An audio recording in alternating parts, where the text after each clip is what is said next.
Hi, everybody. Sharyl Attkisson here. Welcome to another edition of Full Measure After Hours. Today, the House Oversight Committee and ongoing deep state resistance to the Trump agenda and Trump's appointees. This week, I speak with the powerful Republican chairman of the House Oversight Committee, James Comer of Kentucky. I really feel like I got some fascinating insight. We talk about the fight between Trump's cabinet-level appointees, including Pam Bondi at DOJ and Kash Patel at the FBI, and what he calls the deep state resistant to the new agenda. We touch upon the fight over releasing all of the classified JFK files and the Epstein files. And at the time of this interview, the Trump DOJ was still withholding the Epstein files from the Oversight Committee, just as the Biden administration had done before it. We're also going to talk about the IRS and FBI whistleblowers and their fate, the committee's Act Blue investigation, Hunter Biden, and basically a federal government adjusting to and largely doing combat with the Trump agenda in his second term. Here's Congressman James Comer.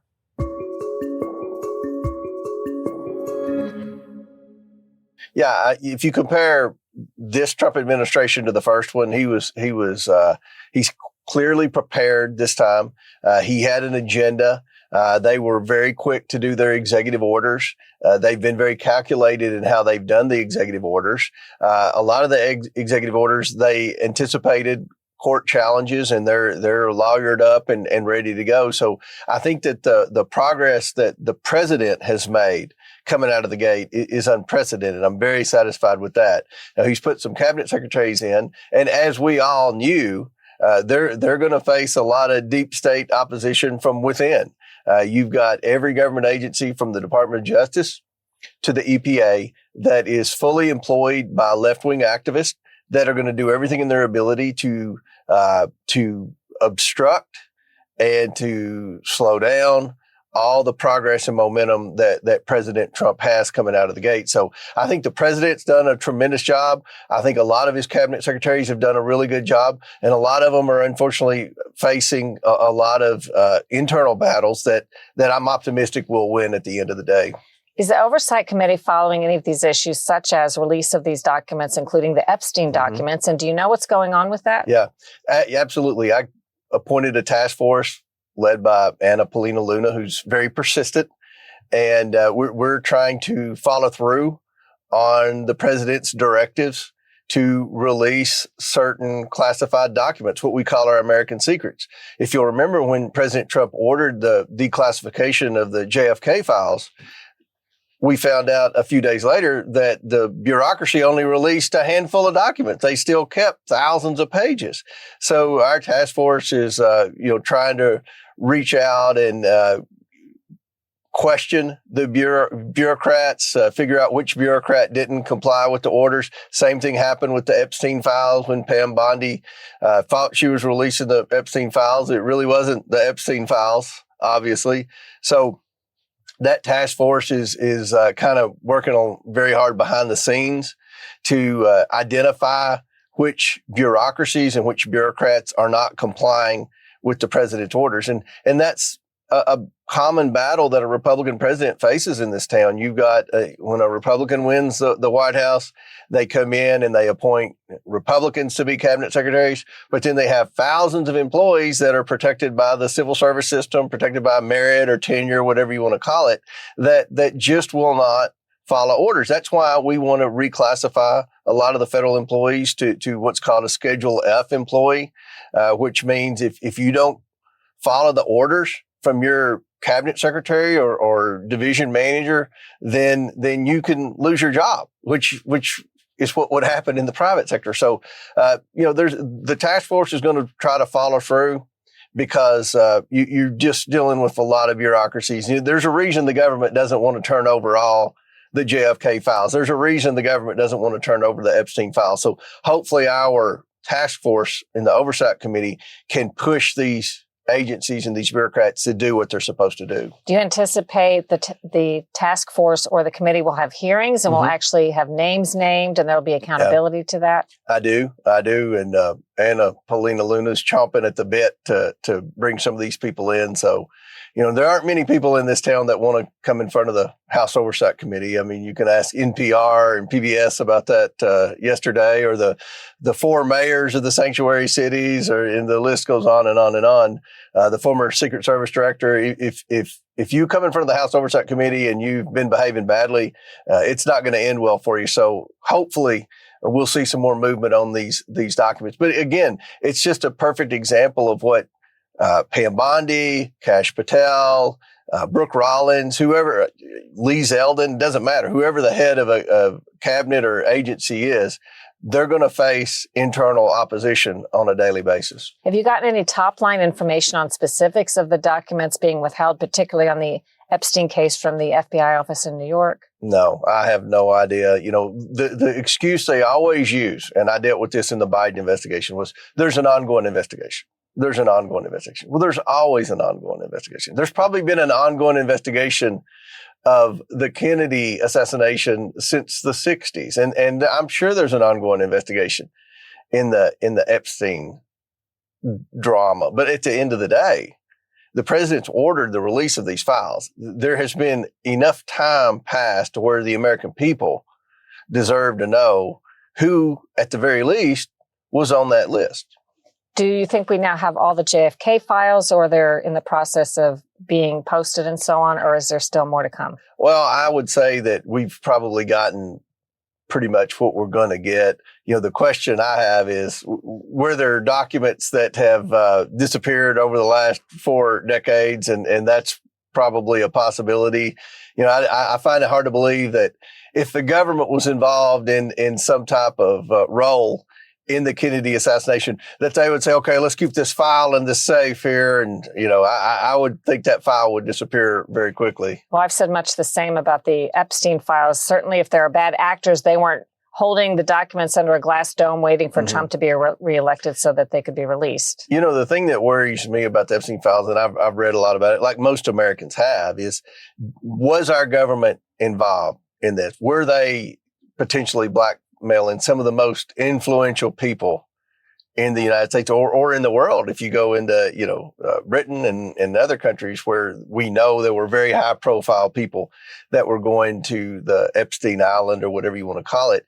And if so, the government knew that there was possibly human trafficking, that there was, sex with minors and things like that. What were they doing? What were they, what role were they playing in this? What was their motive? And if that was the case, I find it hard to believe that any type of evidence of that would still be in existence. Including videos. We know there were videos. Because there's a lot of liability there for the government. I think at the very least, there are 2 questions most Americans have. Who was on the list? And did our government, play any role in evaluating that or spying on that, or were they involved in any type of blackmail attempts or anything to get information? I mean, there's a lot of questions that people have that I think the government should answer now. Enough time has passed, but we're still battling that battle. The administration, one official stated on the record that they're working very hard to prepare for prosecutions, that they're looking through these documents. Is there also a role for the Oversight Committee in this? Yeah, I mean, we want to work with the administration any way we can. And I've delivered that message to Pam Bondi. I've had, a couple of good conversations with Kash Patel and John Radcliffe. We've been on the front lines of battling the deep state. We believe our government has been involved in a lot of things that they shouldn't have been involved in. We believe that the government has provided information that was incorrect from a national security standpoint, dating all the way back to George Bush and Iraq had weapons of mass destruction. I mean, it's been a credibility crisis at our intelligence communities. And obviously we fought with the Merrick Garland Department of Justice. We have a long list of things that we would like to see accomplished in the Department of Justice. We have a deep state list that we believe these employees need to be deposed at the very least. to see, to answer basic questions. Why did you cover this up? Why did you provide this statement?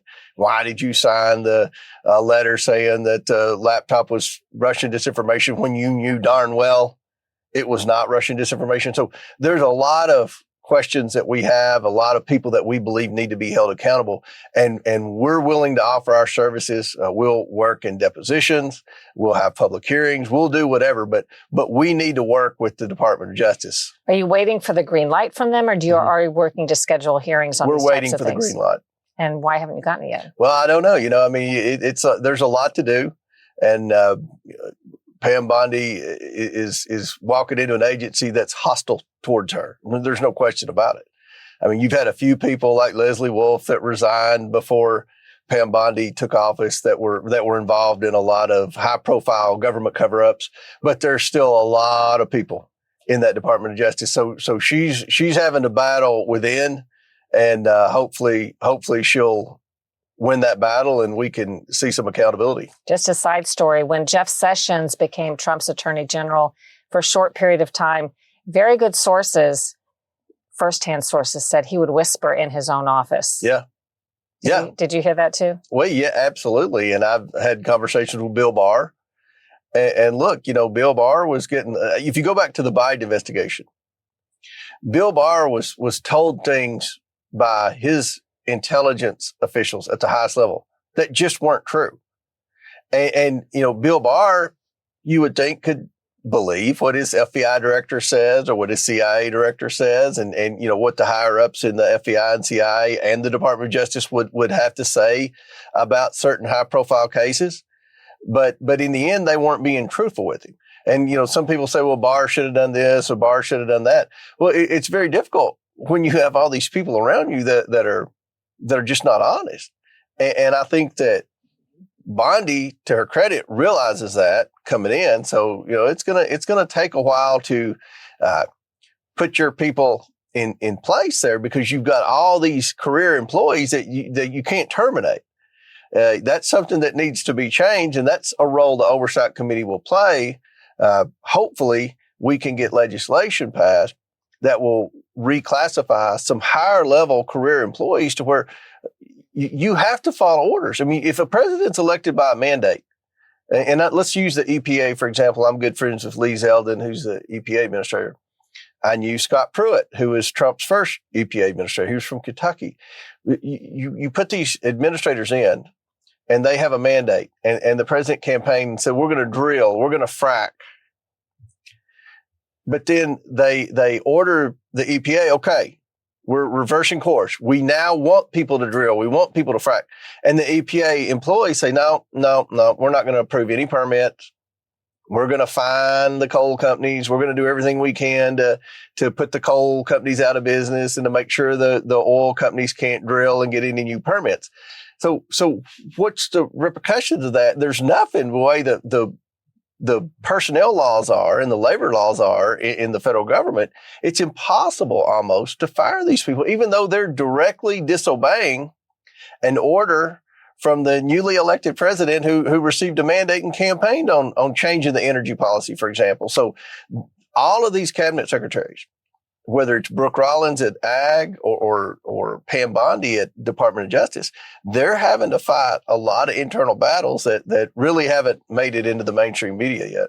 And you know this because you've talked with them. Mm-hmm. They're already facing that. I've talked to some of the cabinet secretaries. What are Oversight Committee's top priorities? Well, from an investigation standpoint, which is what most people keep up with, we're very into the Act Blue investigation. Hope to be able to share some new information very soon on that. What is the Act Blue investigation? Act Blue is the Democrat platform that they just raised hundreds of millions of dollars in this last election cycle from all these anonymous donors, which you can only get donations from people in the United States. So these donations had to be from people in the United States, but because of campaign finance laws, you don't have to disclose who a donor is if they donate less than $200.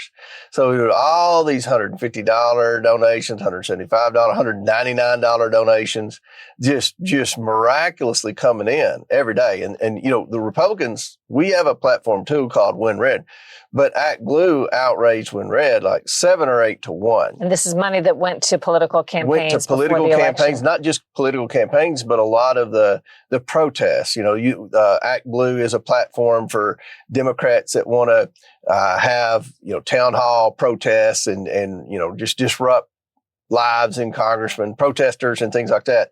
Outside groups that have campaigns to promote the Green New Deal and things like that.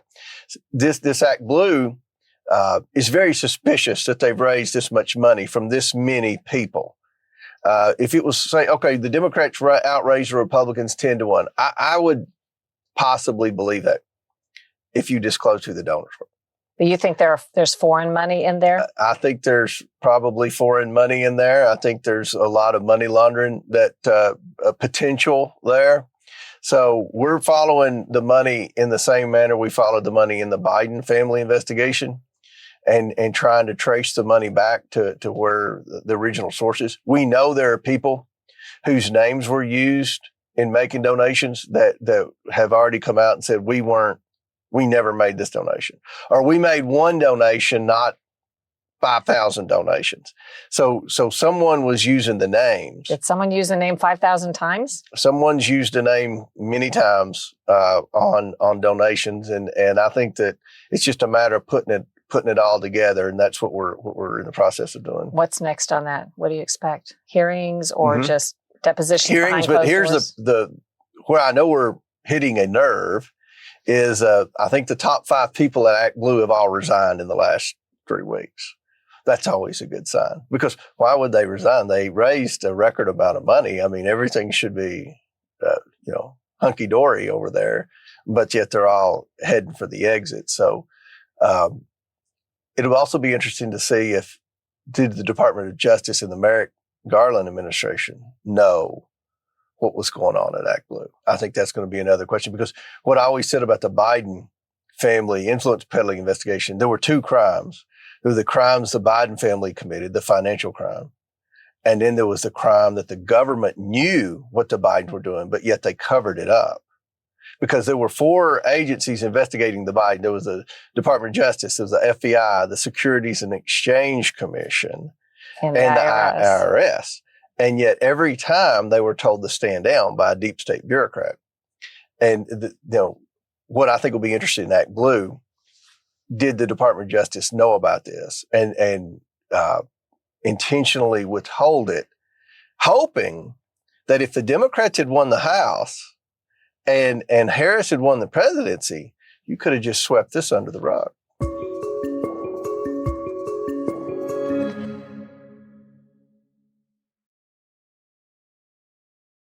To the Biden family investigation, the book that you wrote and the investigations that you did, from what I saw and from what I looked into myself, really uncovered incredible detail about what happened and how much money came to the Biden family. Clearly, and I don't think even the Bidens denied in many cases, that it was only because of the influence that Joe Biden was perceived to have.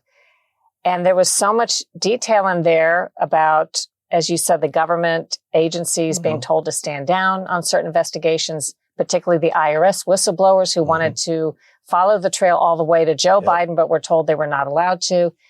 In the end, after all of this, nothing much came of that. Nothing was done with it, hardly. Well, Joe Biden pardoned his entire family on the way out. But with respect to the whistleblowers, Jim Jordan and I have really been pushing the whistleblowers to be promoted in this new administration. And fortunately, they were. They're going to be very high up at the IRS now. So we're excited about that. That's going to bring credibility back to the Internal Revenue Service. And then you've got the people at the Department of Justice.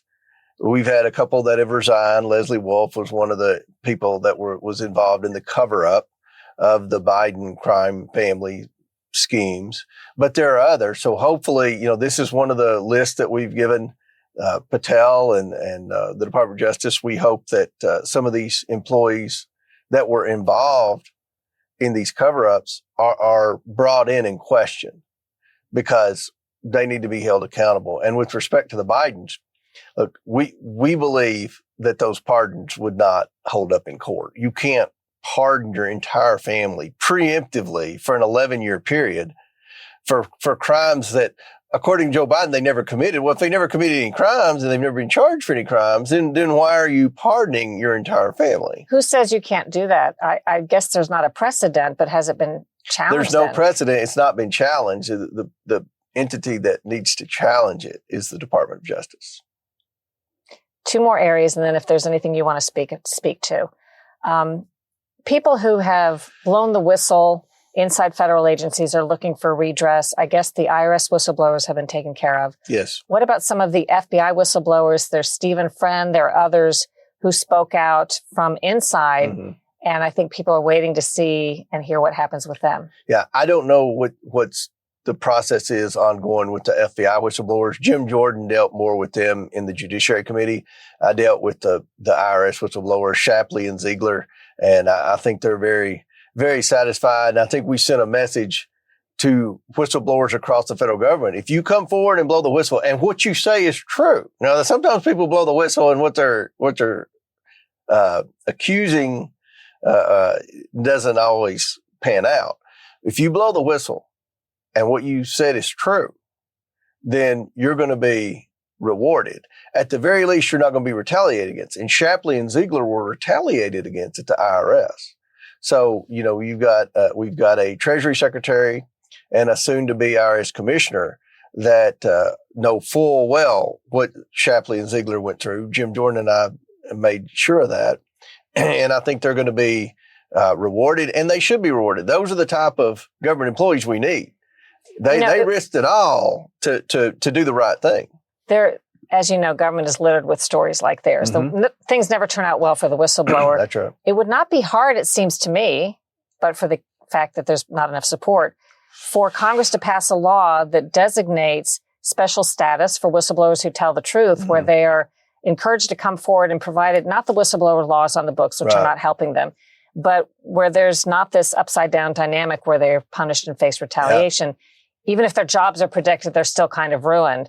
Seems like there would be a way to flip that in government and say, these are the kind of employees we want, to reward them, to hold them out. I agree. And one of the upcoming hearings that we're in the process of talking about is one that deals with whistleblowers, just to have people come forward that blew the whistle and tell their story and what advice do you have for other whistleblowers? What can we do to protect whistleblowers and ask them questions about how were you retaliated against? So I think that's going to be a good hearing, because if you're doing oversight like my committee does, you have to have whistleblowers. We can't make it without whistleblowers, because, anytime we request information, if you've got a hostile administration like the Biden administration was, and a hostile attorney general like Merrick Garland, they're going to say, well, we can't provide that because there's an ongoing investigation. I said that earlier in the interview. I heard that 10,000 times over the past 2 years. Well, we can't turn that over. There's an ongoing investigation. We're hearing that with the Epstein files now in this administration. So who's telling you that? Well, that's what when we request information, if they don't provide it, that's what they say. There's an ongoing investigation. Some liaison to Congress tells you that? Well, whoever replies to our letter or subpoena, that's what they say. There's an ongoing investigation. So even now they're citing that we've been real careful to try to let, some of these cabinet officials get established and things like that. The task force has asked for, the Epstein list and things like that. And that's been the reply thus far, but they still say we're going to release it. We're in the process of releasing it. We just got to make sure nothing is released that compromises the ongoing investigation. And then the last area I wanted to talk about was the efforts to shrink government. Mm-hmm. Maybe Donald Trump is the first one that can kind of do this in a meaningful way in a long time, because as members have told me for many years, you don't win votes or make friends by ultimately cutting jobs and cutting grants and money going out the door. So how is that going, and what role does the Oversight Committee have in all of that? We're going to play a big role in this reduction in force. That is clearly in our jurisdiction. Or when you look at a government agency, most government agencies, the biggest expense in their budget is personnel. We have too many federal employees. And there are some great federal employees. There are some employees that are working hard, and there are some employees that are probably working hard in agencies that we don't need. But at the end of the day, we can't continue to spend $2 trillion a year more than we take in. We can't afford the size of the federal government that we have. And there's an opportunity to eliminate a bunch of unnecessary federal agencies like the U.S. Department of Education and return the power back to the states. There's an opportunity to eliminate FEMA and let the states administer that. That would solve a lot of bureaucratic nightmares that we deal with in our office every day. One of the biggest things I do from a casework standpoint, not being chairman of the House Oversight Committee, but being a U.S. representative for Kentucky's 1st Congressional District, is help people navigate the federal bureaucracies. If you can eliminate the bureaucracies and let the states make education decisions based on curriculum, for example, let the states make decisions on how do we pay for debris removal after a storm, then I think that solves a lot of problems, and it eliminates a lot of unnecessary waste. The spending for these federal employees' salary and benefits and office space is enormous. And it's not just an annual thing. It's for life. If they, when they retire, you're paying, the pension for the rest of life, the health insurance for the rest of life. And for better or worse, we can't afford that anymore. And to Donald Trump's credit, he is stepping forward and saying, look, we're going to eliminate a bunch of agencies. We're going to eliminate a bunch of positions. You just look at the DEI. I mean, it's illegal to discriminate. So Democrats try to say, oh, you're going to eliminate DEI, you're going to discriminate. No, it's already illegal to discriminate. If someone gets fired because of their race, they can go to the personnel cabinet, the personnel office. Every government agency has a personnel office. This DEI was an unnecessary added layer of bureaucracy that was used just to harass people in hiring. And we can get rid of that DEI and save a lot of taxpayer dollars and still protect workers from being discriminated. But does Congress have to, and will they be doing things like passing a law that eliminates the Department of Education? So on top of the executive order, as there are legal challenges, I think that would make some of them go away, right? I've got a bill in the House, and Mike Lee has one in the Senate that's going to help expedite some of these executive orders and allow Congress to do an up or down vote on things. And I think the public's going to support a lot of what President Trump's doing. So we're trying to do everything in our ability from a congressional standpoint to follow through on these executive orders and try to make them permanent. Back to a question from earlier, though. It's not a popular thing when you have to go out and raise money as a member of Congress to be reelected every couple of years to make cuts. So is there pushback behind closed doors from other Republicans who don't want to do some of this? Oh, yeah. I mean, we've got some guys that'll never be in a book called Profiles of Courage, if you know what I mean. I mean, you've got members of Congress that their number one priority, in my opinion, is self-preservation. And that's unfortunate because this is a once in a decade opportunity, maybe a once in a lifetime opportunity, where you've got a Republican president that actually wants to do something, a Republican House and a Republican Senate. So, the reconciliation bill is vital because we don't have to get 60 votes in the Senate. Anything that can be put on that reconciliation bill needs to be put on it. It needs to be one bill. It never needed, it was pretty frustrating me sitting back watching members of the Senate and a few members of the House, the ones that would be the ones that you just described that didn't want to do anything, say, oh, well, let's do two bills. They do two bills because they don't want to have to vote because it's a tough vote. When you vote to eliminate somebody's position, someone in your district loses their job, they're going to be mad at you. They're not going to vote for you, more than likely. And their family's going to be mad at you. So at the end of the day, it's a tough job, but you signed up for it. This is the job we signed up for. Do you have enough of a margin, Republicans in the House, to overcome that? Because it's so narrow. Well, there's one thing in our favor on that. If you ask me that and, we've got a common Republican president, I would say no, there's no way we'll pass it. But President Trump's so popular with the Republican base that I think that he can push it over the line, because there's always going to be 10 or 12 members. I don't care what the bill is. They want to be holdouts. They want to get on TV. They want to tweet. And what I've told Mike Johnson, I said, just let Trump deal with it. All right. Do the whip count, put it on the floor for a vote. And if somebody votes against it, let them have to take a phone call from Trump. That's what happened with Victoria Sparks. That's what happened with Joni Ernst.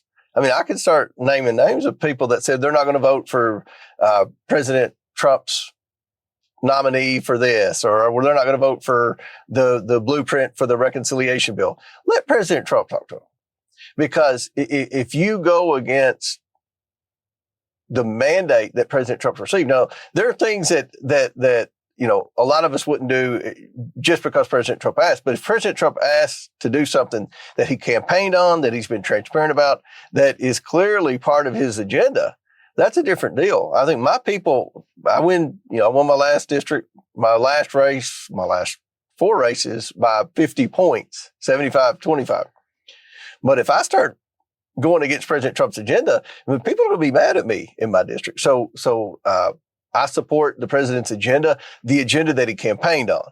If something pops up, a grievance or something, that's a whole different scenario. But if he campaigned about eliminating the Department of Education. He campaigned on reducing the size of the government. That's his agenda, and I'm going to support it.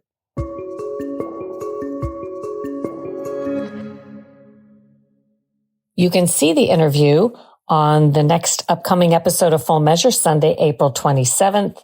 You can find a list of stations and times by going to SharylAttkisson.com and clicking the Full Measure tab. But if you happen to be listening to this after April 27th, no worries.